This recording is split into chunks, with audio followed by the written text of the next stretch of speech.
अस्सलाम वालेकुम। मेरा नाम है डॉक्टर आमना और आज हम बात करेंगे कि हामला औरतों में हाई ब्लड प्रेशर क्या होता है, इसकी क्या अलामात होती हैं और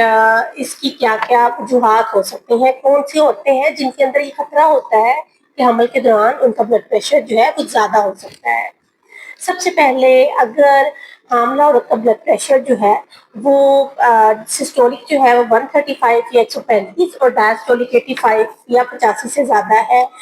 तो इन औरतों में ये बहुत खतरा है कि इनका ब्लड प्रेशर हमल के दौरान मजीद बढ़ जाएगा।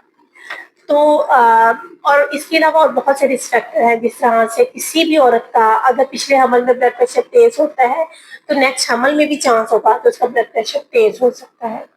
और अगर किसी की फैमिली हिस्ट्री है, जिस तरह से फर्स्ट डिग्री रिलेटिव, जिस तरह से माँ को, बाप को, किसी को ब्लड प्रेशर की बीमारी है, तो उन औरतों में भी ये रिस्क होता है कि हमल के दौरान उनका ब्लड प्रेशर तेज हो सकता है।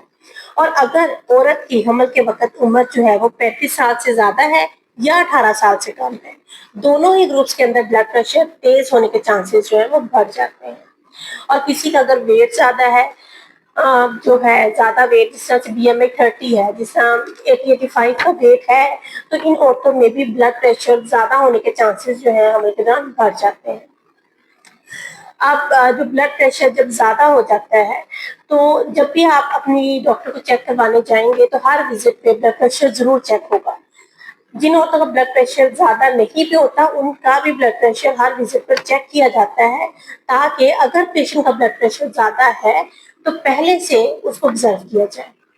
और दूसरा ये कि अगर आपका ब्लड प्रेशर ज़्यादा है, तो ब्लड प्रेशर की मुख्तलिफ अलामात भी औरतों में आना शुरू हो जाती हैं, जिस तरह से सर में दर्द हो सकता है और आँखों के आगे अंधेरा आ सकता है, पेट के ऊपर वाले हिस्से में दर्द हो सकती है, उल्टी का आना हो सकता है और बहुत एक्सट्रीम जब कंडीशंस होती हैं तो उसमें जो है औरतों को झटके लगना शुरू हो जाते हैं या उसके फेफड़ों में पानी पड़ना शुरू हो जाता है। तो इसलिए जो ब्लड प्रेशर का हाई होना है हमल के दौरान, वो माँ और बच्चे दोनों के लिए खतरनाक हो सकता है। तो इसके लिए ज़रूरी है कि हमल के दौरान रेगुलर चेकअप करवाएं और उसमें रेगुलर अपना ब्लड प्रेशर चेक करवाएं। अगर आपके ब्लड प्रेशर की रीडिंग ज़्यादा आ रही है तो फ़ौरन आप अपने डॉक्टर से कॉन्टैक्ट करें, उनसे अपॉइंटमेंट लें और चेक करवाएं, क्योंकि ब्लड प्रेशर को अगर हम कंट्रोल कर लें तो माँ पर और बच्चे पर होने वाले असरात दोनों को ही हम कंट्रोल कर सकते हैं।